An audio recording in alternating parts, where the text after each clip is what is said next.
افسر کا جب پیغام ہمارے پاس آتا ہے تو ہم افسر کے پیغام کو دیکھتے ہیں تو اعلیٰ حضرت امام اہل سنت نے انتہائی عاجزی سے کام لیتے ہوئے آپ نے فرمایا، میں انتہائی گناہ گار، سیاہ کار اور حقیر فقیر بندہ ہوں، مگر میں آپ کے آقا و مولا اور آپ کے نانا جان رحمت عالمیان صلی اللہ علیہ وآلہ وسلم کا فرمان آپ تک پہنچا رہا ہوں، اور پھر داڑھی شریف کے متعلق اور لباس کے متعلق اور دیگر معاملات کے متعلق اعلی حضرت نے حدیثیں پیش کر کے سنائی۔ وہ زار و قطار رونے لگے اور انہوں نے توبہ کی اور کہا کہ اب میں آپ کو اس حلیے میں نظر نہیں آؤں گا۔ پھر جب وہ اعلی حضرت کے پاس آئے تو ان کا حلیہ بدل چکا تھا۔ اصلاح کرنے کے انداز یہ ہوتے ہیں، اور ہمیں پیار محبت کے ساتھ اصلاح کرنی چاہیے اور ہر ایک کے بارے میں تھوڑا سوچنا چاہیے کہ اس کو سمجھانے کا انداز کیا ہونا چاہیے تاکہ اس کو سمجھ بھی آ جائے اور وہ اس پر عمل بھی کرے۔ والکاظمین الغیظ، اور غصہ پینے والے۔ تو پیارا آقا صلی اللہ علیہ وآلہ وسلم نے بار بار یہ نصیحت فرمائی، لا تغضب لا تغضب، غصہ نہ کر، غصہ نہ کر۔ اور جب ایک صحابی نے یہ پوچھا کہ وہ عمل بتائیے کہ جو عمل مجھے جنت میں داخل کر دے، تو فرمایا لا تغضب ولک الجنہ، غصہ نہ کر اور تیری لیے جنت ہے۔ والعافین عن الناس، اور لوگوں سے درگزر کرنے والے۔ متقی لوگ وہ ہیں جو لوگوں سے درگزر کرتے ہیں اور انتقام لینے کے بجائے معاف کر دیتے ہیں۔ جو معاف کرتا ہے اسے بڑی فضیلت حاصل ہوتی ہے۔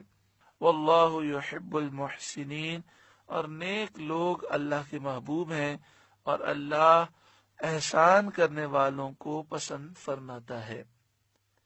حضرت امام غزالی علیہ الرحمہ نے لکھا کہ ایک اللہ کے نیک بندے بیٹھے ہوئے تھے، ان کی کنیز سیخ میں گوشت کا پیس گرم کر کے وہ ایک جگہ سے دوسری جگہ لے جا رہی تھی۔ بیچ میں چھوٹا بچہ تھا جو زمین پر رینگ رہا تھا، اتنا چھوٹا بچہ تھا، اس بچے کے اوپر وہ سیخ گر گئی، بچے کا انتقال ہو گیا۔ وہ بزرگ اپنی آنکھوں سے منظر دیکھ رہے تھے، اچانک سے اتنا بڑا حادثہ ہو گیا تو اس کنیز نے فوراً یہ آیت کریمہ پڑھی، والکاظمین الغیظ، اور غصہ پینے والے۔ تو بزرگ کہنے لگے کہ میں قرآن پر عمل کرنے والا ہوں، میں نے اپنا غصہ پی لیا۔ اس نے آگے حصہ پڑھا، والعافین عن الناس، اور لوگوں کو معاف کرنے والے، لوگوں سے درگزر کرنے والے۔ تو کہنے لگے میں نے تجھے معاف کر دیا۔ واللہ یحب المحسنین، اور اللہ احسان کرنے والوں کو پسند فرماتا ہے۔ تو یہ سن کر وہ کہنے لگے کہ جا، میں نے تجھے اپنی غلامی سے آزاد کیا۔ تو آپ دیکھیں اللہ کے نیک بندوں کا انداز یہ تھا کہ جب ان کے سامنے ایسے موقع پر قرآن کی آیت پڑھ دی جائے تو وہ اپنے غصے پر کنٹرول بھی کر لیتے تھے اور قرآن پاک کی آیات پر عمل بھی کرتے تھے۔ اللہ تعالی ہمیں عمل کی توفیق عطا فرمائے۔ ہمارے یہاں پر ہوتا یہ ہے کہ اگر کسی سے غلطی ہو جائے اور پھر وہ اپنی غلطی کا احساس کر کے معافی مانگنے کے لیے آئے تو بعض لوگ اس موقع پر زیادہ غصے میں آ جاتے ہیں اور وہ کہتے ہیں کہ ہم تمہیں معاف نہیں کریں گے۔ حالانکہ ایسا نہیں کرنا چاہیے۔ افضل تو یہ ہے کہ کوئی معافی نہ بھی مانگے تو معاف کر دینا چاہیے، لیکن اگر وہ معافی مانگنے کے لیے آیا تو پھر تو معاف ہی کرنا چاہیے اور اس موقع پر ضد نہیں کرنی چاہیے۔ امام طبرانی نے اس حدیث کو روایت فرمایا، الترغیب و ترغیب، تیسری جلد صفحہ نمبر 322۔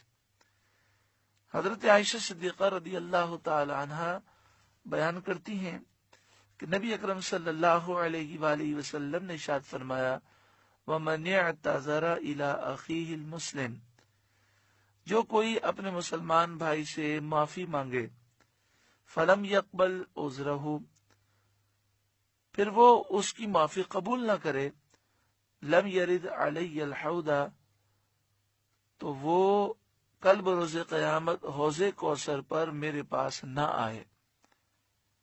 انہیں عقید جہاں صلی اللہ علیہ وآلہ وسلم اس قدر اس عمل سے ناراض ہیں، کیا فرماتے ہیں جو اپنے مسلمان بھائی کی معافی مانگنے پر بھی معاف نہ کرے تو وہ کل بروز قیامت حوض کوثر پر مجھ سے جام کوثر لینے کے لیے نہ آئے۔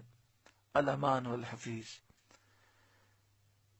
والذین اذا فعلوا فاحشة او ظلموا انفسهم، اور وہ لوگ کہ جب کوئی بے حیائی کا کام کریں یا اپنی جانوں پر ظلم کریں، کوئی کبیرہ گناہ ہو جائے یا صغیرہ گناہ ہو جائے، ذکروا اللہ فاستغفروا لذنوبہم، اللہ کو یاد کر کے اپنے گناہوں کی معافی چاہتے ہیں۔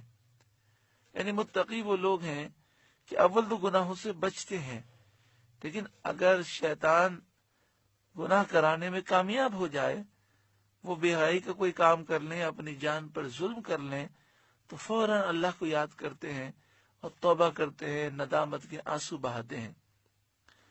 یہ مسئلہ یاد رکھیں کہ کبھی بھی گناہ ہو جائے اور جیسے ہی توجہ اس طرف ہو گئی کام تو ہم نے غلط کیا، تو فوراً اللہ کی بارگاہ میں سچی پکی توبہ کریں اور یہ عزم کریں کہ اب آئندہ میں یہ گناہ نہیں کروں گا۔ وَمَن يَغْفِرُ الذُّنُوبَ إِلَّا اللَّهُ، اور گناہ اللہ کے سوا کون بخشے گا؟ اللہ ہی بخشنے والا ہے۔ وَلَمْ يُصِرُّوا عَلَى مَا فَعَلُوا وَهُمْ يَعْلَمُونَ، اور اپنے کیے پر جان بوجھ کر اڑ نہ جائیں۔ یعنی یہ وہ لوگ ہیں جو توبہ کر لیتے ہیں اور اپنے گناہوں پر ضد نہیں کرتے، اڑ نہیں جاتے، بلکہ گناہوں کو چھوڑ دیتے ہیں۔ اولئک جزاؤہم مغفرۃ من ربہم، یہی وہ لوگ ہیں جن کا بدلہ ان کے رب کی طرف سے بخشش ہے، وجنات، اور ان کا بدلہ جنتیں ہیں،